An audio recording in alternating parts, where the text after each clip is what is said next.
Amen. And so, tonight, the title of our message, the one I've been telling y'all about, like, just wait, because I kept announcing it, and you're like, what? That don't make no sense.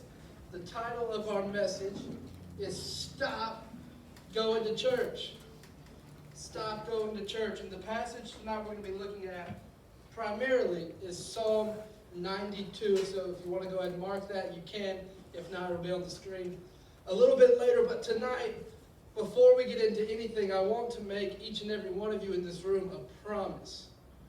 All right, I want to make you a promise. And the promise is that if you apply what you hear tonight, if you apply this message, then some of you, years from now, will be able to look back on this moment and say that this is when God started something special in your life. That if you apply what you're going to hear tonight, you'll be able to look back and say, that, definitively, that night is when something changed.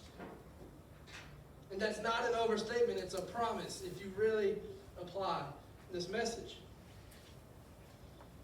And so as a pastor, I have the privilege to speak at some of your schools, Glenwood more than any, because Glenwood, like, alumni, we rep, what's up?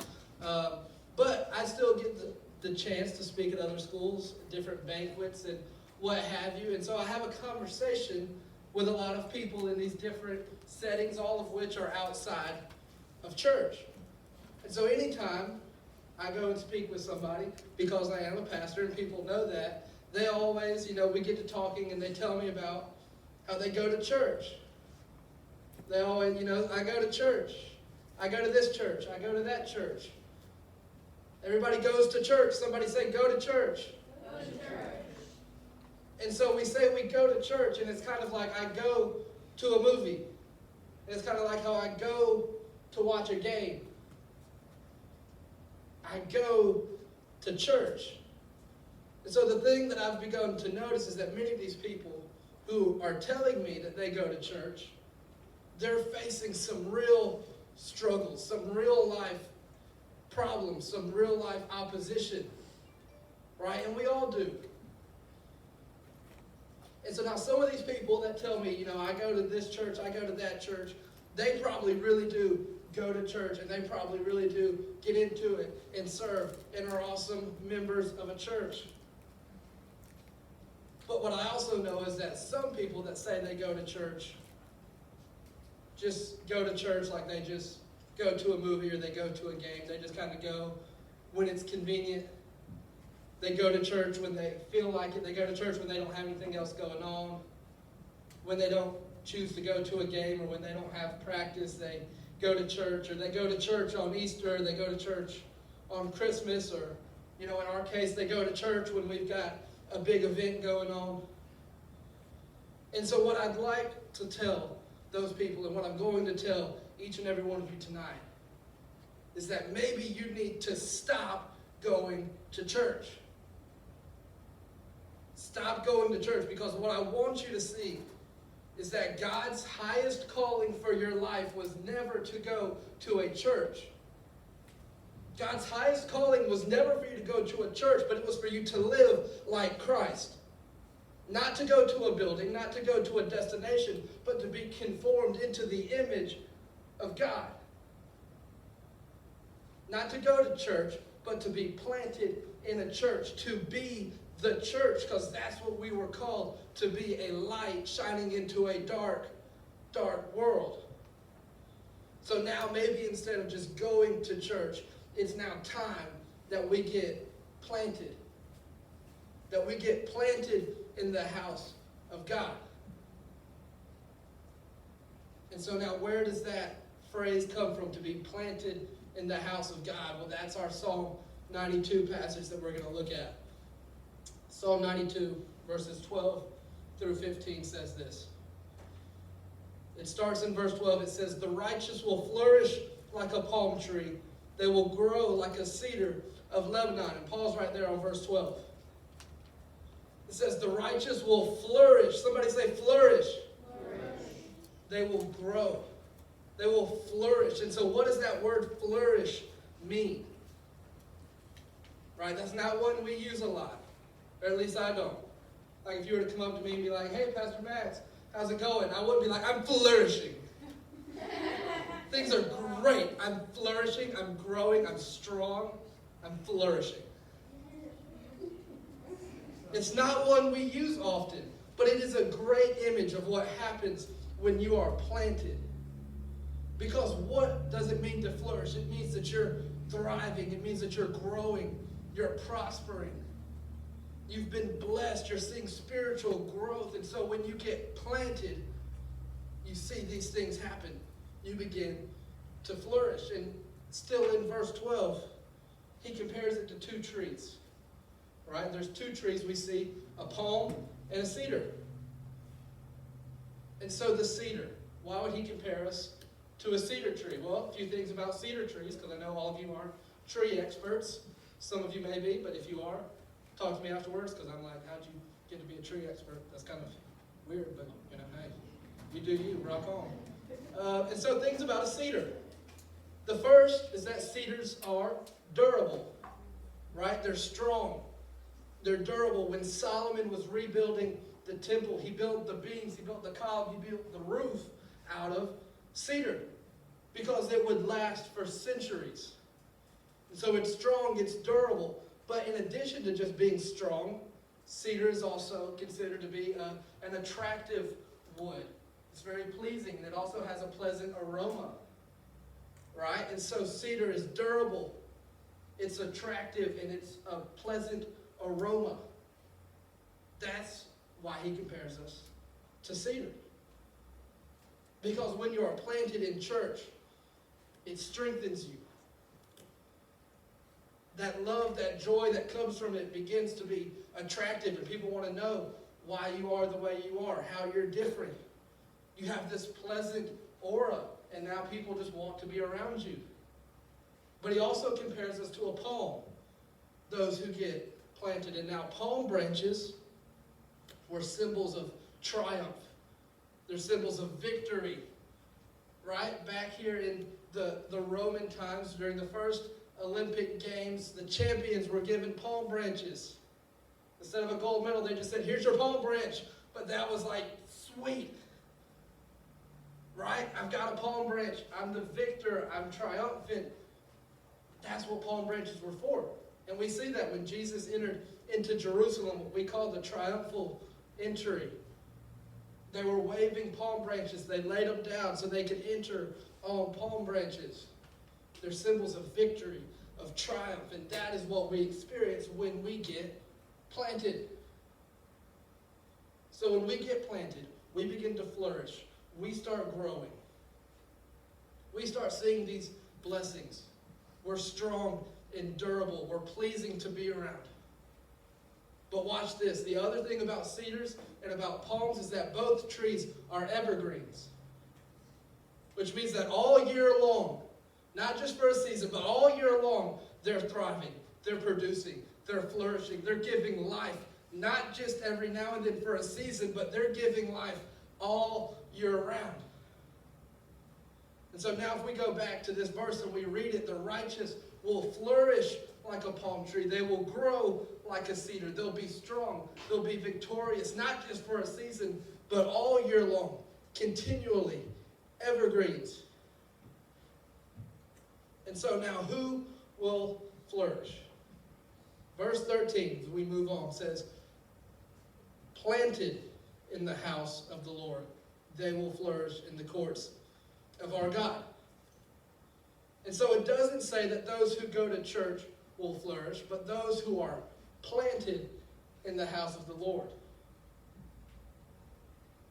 And now watch how 14 and 15, the last verses we're going to look at, really set up and give you this perfect picture of what Paul's trying to write. It says, they will still bear fruit in old age. They will stay fresh and green, proclaiming the Lord is upright. He is my rock. Those who are planted in the house of the Lord are flourishing. They're growing spiritually. They're strong. They're succeeding. They're thriving. They're prospering. But unfortunately, so many people miss out on that.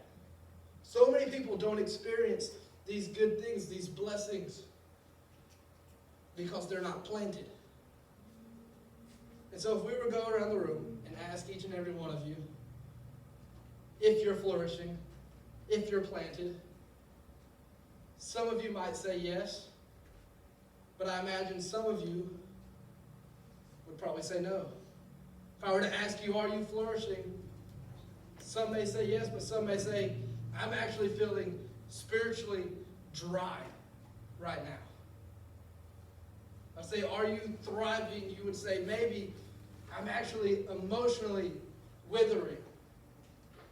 Are you connected and built up with this community of people supporting you? Or are you relationally barren?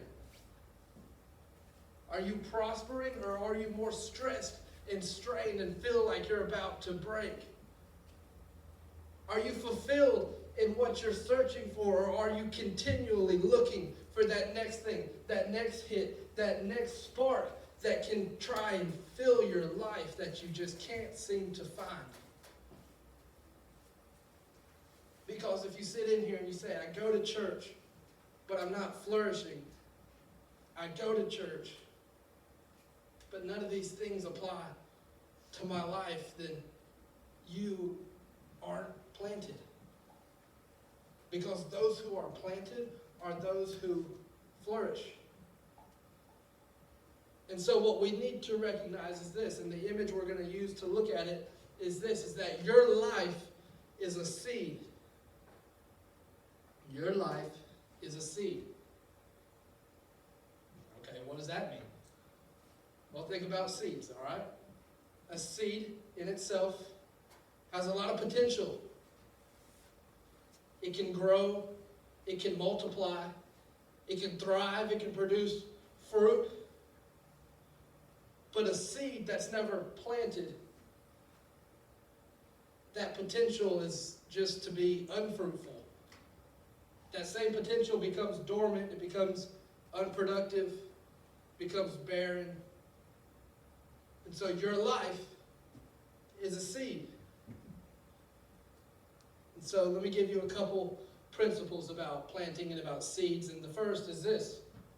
It may seem obvious, but a seed can only grow if it's planted. All right? Who flourishes? Those who are planted in the house of God. In fact, Jesus told a story or a parable about a farmer, right? This is in Matthew 13, if you want to go back and read it a little bit later. And this parable is about a farmer. It's about a sower, right? He's got a bunch of seed, and he's throwing it out. He's getting ready to reap this harvest. And so he throws out some seed, and some of it lands on a path. And what happens to those, because they landed on a path and not on soil, birds came, they stole it, never reached its potential. Some other seed fell on soil, but that soil was shallow, and it shot up, but it had no roots, and so it withered and it died. Some fell on other soil, and it was a little bit better, but it had other plants around it. It had thorns around it that ended up choking out the life of that seed. And so you see the metaphor here is that some people have all the potential in the world, but they never go anywhere. And why? Why do they fade away? Why do some start to thrive, but the worries and the anxieties and the struggles of life end up choking them out? It's because they weren't planted in good soil. Because Jesus said the seed that falls on good soil, it multiplies. It multiplies. That one seed becomes 10, becomes 100, becomes thousands, and that one seed becomes a massive blessing because it was planted in good soil. So those who are planted in the house of the Lord will flourish. A seed can only grow if it's planted. But number two, going to church isn't the same as being planted. There's a real difference. And you can hear it just in the language of going to church. Some of you even today may have said to your friends or to your parents or whoever, are we going to church? Are we going to church? When can we go to church? well, we're not busy today, so I guess we can go to church. I checked the schedule. There's not a game today, so we can go to church. I was going to make plans with my friend, but they canceled, so I guess we can go to church. But when you're planted, the language changes. You never say, are we going to church? Because what you realize is because you are planted is that God's church isn't just a part of our lives, but it is our lives. Like in my house growing up, we never asked the question of, are we going to church? It was, we are going to church. And if I have to drag you out of the bed and get you ready myself, you will go to church. We are going to church. It's non-negotiable. We are. And we are the church. We are living it out every single day. Those of us who are planted. Because think about it. You would never say, should we eat today? What you think? You feel like eating? I don't know. I might not eat this week. I might just catch it next week. I ate last week, so I don't really feel like I have to eat this week. Or hey, bro, you feel like breathing today? Nah, I breathed a lot last week. I got Sunday and Wednesday checked, so I'm good. I don't need to breathe this week. Right? Yeah. Why is it different? Church is a part of our life. It's not just a thing we do. It is our life. Just like eating, just like breathing, being connected to God and letting Him be your source should be just as essential. You laugh when I say, should we breathe? Should we eat? Well, when I say, should we go to church? Should I be closer to God today than I was yesterday? You should have that same reaction because it should be so obvious that, of course, I'm going to be closer to God today. Of course, I'm going to chase after Him. Of course, I'm going to go to church every single chance I get because I want as much of God as I can get. I'll give you an example. Person A and person B. As I go through, you decide which one you are. Person A goes to church. They have an awesome experience. They experience God's presence. Maybe it was through a song that really touched them, touched their life. There was somebody that was kind to them there that said, I'm so glad you're here. And they felt loved and they felt accepted. And maybe they even called on Jesus and now their life is changed. But here's the thing with person A. They never really bought in all the way. They never adopted the mission for themselves. They still go to church, but they just kind of sit back and watch worship. They don't really contribute. They don't really give their time. They don't really serve. There's not much emotional buy-in. And what you find is that with person A, after some time, maybe some months, maybe it's years, you'll still see them on Easter. You'll still see them for Flower Fight. They may still go to camp, but spiritually they are shaky. They may still even believe in God, and they may still be saved, but they are not experiencing victory. They're not experiencing the joy, the passion, the peace, the purpose that comes from being planted. Person B looks the same in a lot of ways. They go to church. They experience God. They call on Jesus. Their life has been changed. But now, unlike person A, this person begins to develop relationships. They begin to talk to the people in this room with them. They begin to interact and build these bonds. They begin to find somebody that says, hey, I'm praying for you, and they're praying for them. And we begin to build this accountability with one another. And now we've got relationships, and we're growing. And now they start using their gifts in the church rather than just attending. Now they're serving, and so suddenly now it's not just a destination, but it is their identity. They are a part of the family of God. And what happens is their roots grow deep. Their roots grow deep, and they get strong. They get connected. They get blessed. Their life is not perfect. Don't miss that. Your life will not be perfect, but because their roots grew deep, they can now withstand it. Because they've got a support system. They've got strong roots. And so now when the troubles of life come, they can withstand it. And so what happens when you're planted? I'm going to give you two things. One, we just kind of talked about. Your roots grow deep. Your roots grow deep. We're going to switch to a different passage here. Jeremiah 17, verse 8. It says this, they are like trees planted along a riverbank with roots that reach deep into the water. Such trees are not bothered by the heat or worried by long months of drought. How many of you would say you're under some heat, some serious heat? Or you're in a drought spiritually? If you've been closer to God than you are at this very moment, you may be in a drought spiritually.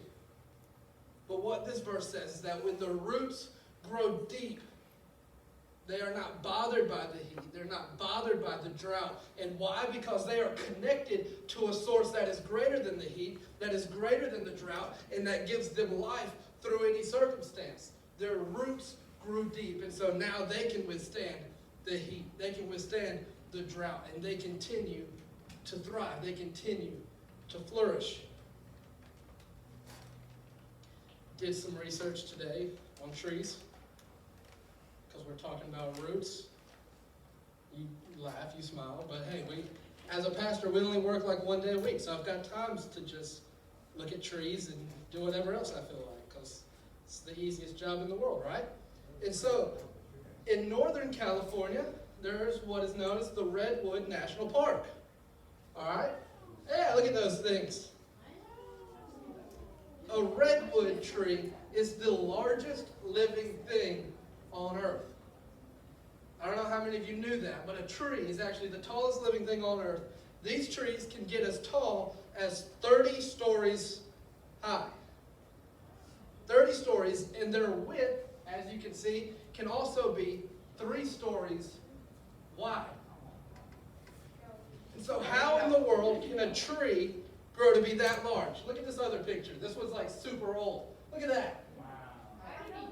How in the world can a tree grow to be that large? Oh, what I'm asking is how did he cut it down? Not destroy it. Giant thing. So here's how a tree grows to be that size. Don't miss this.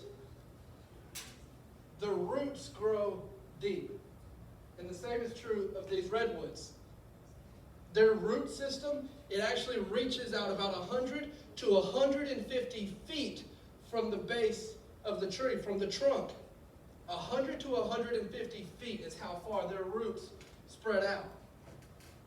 And so what happens in this redwood forest, where there's just tree after tree after tree with all these massive roots, what happens is all these root systems begin to intertwine with one another. Literally, these trees, their roots begin to be what holds each other up. And beneath the surface, there is a support system that is sustaining, that is supporting the growth that we see above the ground. Each tree needs the other tree's root systems to support, to thrive, to survive. This is exactly what we need in the body of Christ. We need each other. So here's what I can promise. This week, you will face opposition. There will be a trial that comes up that you've got to face. You will have doubt. You will have struggles. You will experience setbacks. You will have to deal with crazy people. And if you don't, I can send 3 of mine your way because they're everywhere. And here's what happens. If you face it alone, you're more vulnerable to fail.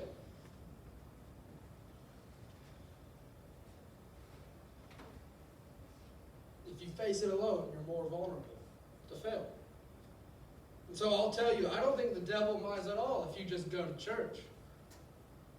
You think we're sticking it to the devil, I went to church. The devil don't care if you go to church. He wants you to believe you don't need to be planted, that you're doing it just by going to church.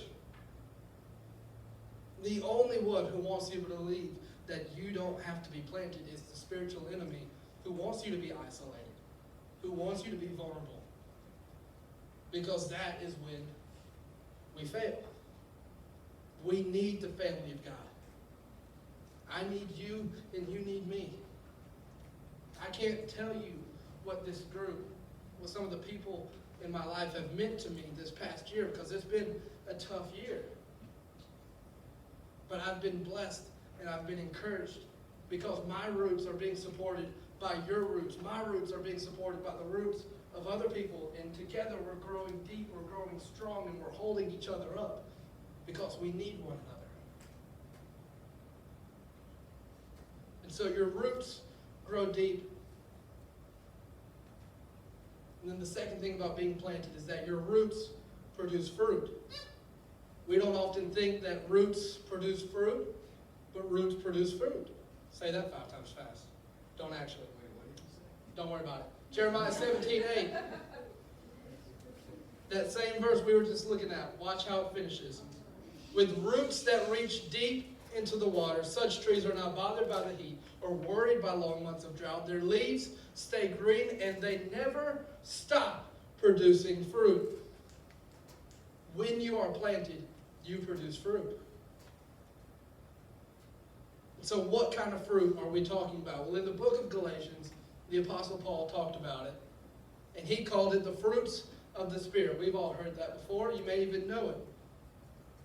But the fruit of the Spirit, it's not our own natural fruit that we produce with our own might, but it is a spiritual fruit that comes from God.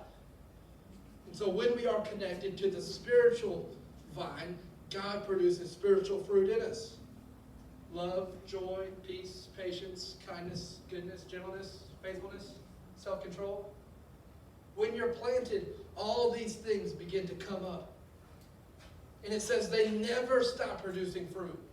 Which means even when you're in a difficult time, even when you're in that drought, even when you're experiencing that heat, you never stop producing fruit. All this fruit is still coming up in your life. You still have love. You still have joy, even in your hardship. And you realize all this fruit is not just for you. Because your love overflows and it blesses other people.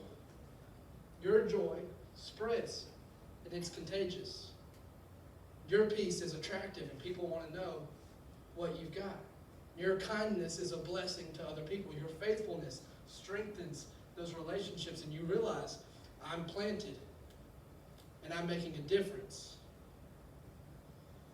And when you do, you discover the thrill of being used by God. And it really is a thrill. It's what a lot of pastors I've heard before refer to as Christian cocaine. Track with me. Watch this.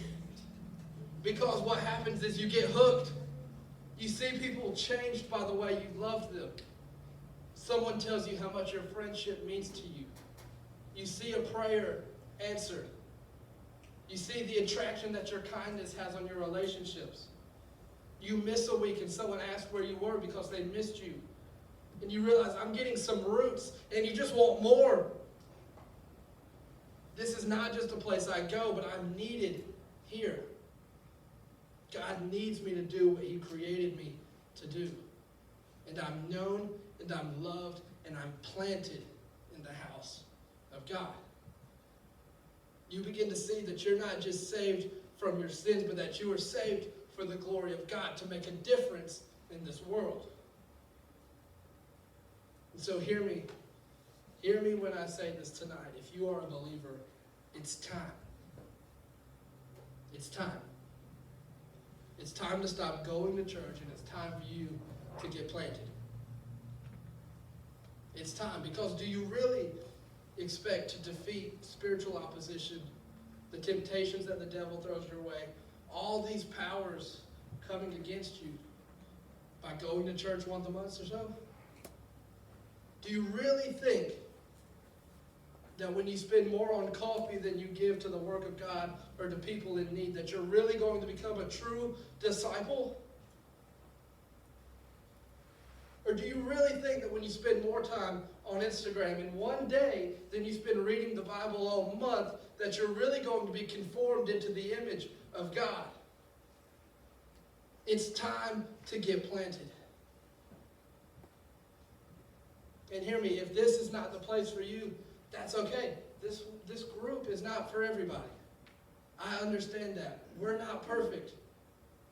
But know this, if you're looking for a perfect church, you're not going to find one. And so find a church. Find one that fits what you're looking for and get planted. And if you come to me and you say, I've really tried to get connected, but it's just not for me, I'll be happy to recommend you to another group around town that may fit what you're looking for. I know just about every youth pastor at a church within, Phoenix City and Columbus.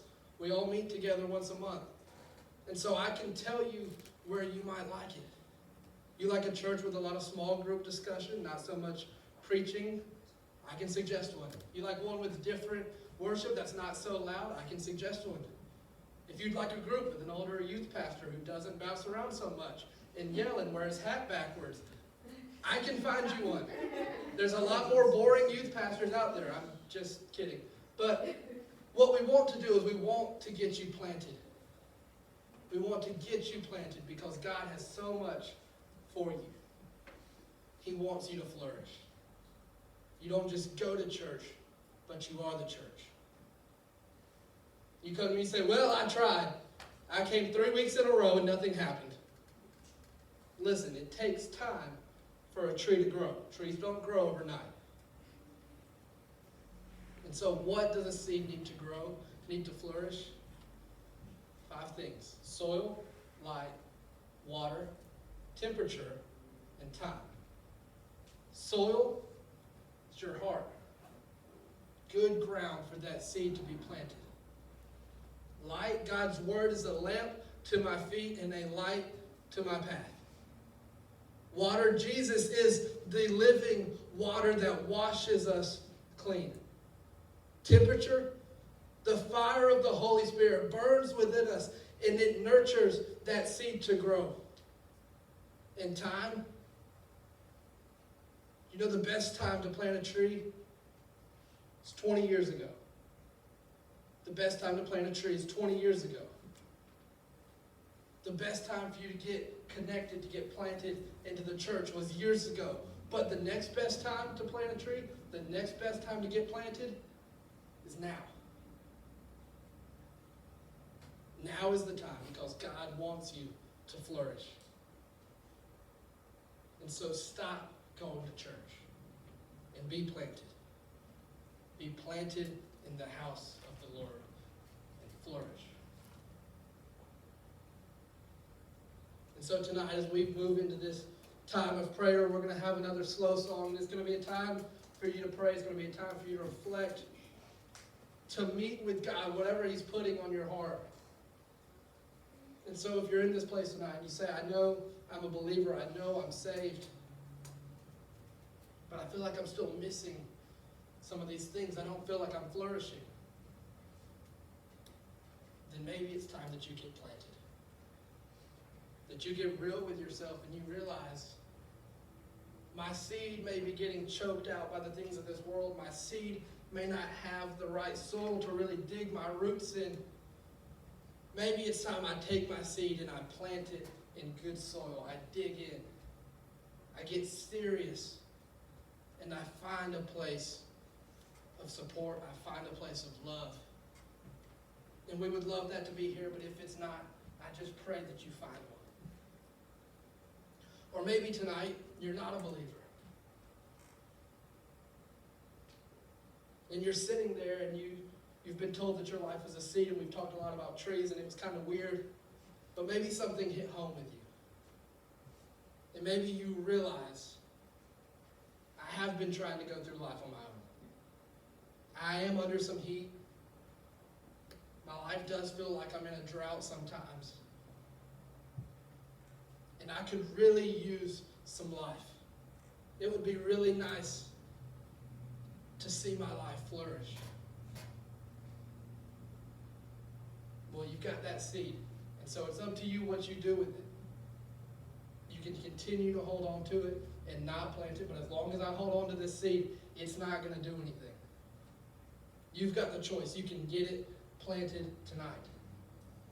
The next best time to plant it is right now. And so be willing to make that choice. Be willing to make that commitment. To plant that seed to say, God, I'm giving this to you. God, I'm surrendering. You don't have the power to do it all, but you do have the power to surrender. And so be willing to make that choice tonight. Be willing to surrender and get planted and watch how things change. It won't be overnight, but give it some time. Continue to be faithful. Continue to water that seed. Continue to let those roots grow and watch how things change. Because remember, I made a promise to you that if you apply this message, you'll be able to look back in years, months, and say something changed that night. And it very well could be that tonight is the night that you chose to get planted. And so whatever God's putting on your heart, address it. Come and find a leader to talk to. Find a friend to pray with. Come to this altar and pray. Do whatever the Lord is leading you to do. But I pray that you would not walk out of here the same way. You wouldn't press those feelings down. You wouldn't try and run from it. But that you would meet God. You would meet those feelings head on and you would address them. And maybe tonight you'd be willing to get real. To be vulnerable. To let your walls down. And get planted. And so as this song plays, you respond however the Lord leads, and then I'll close us.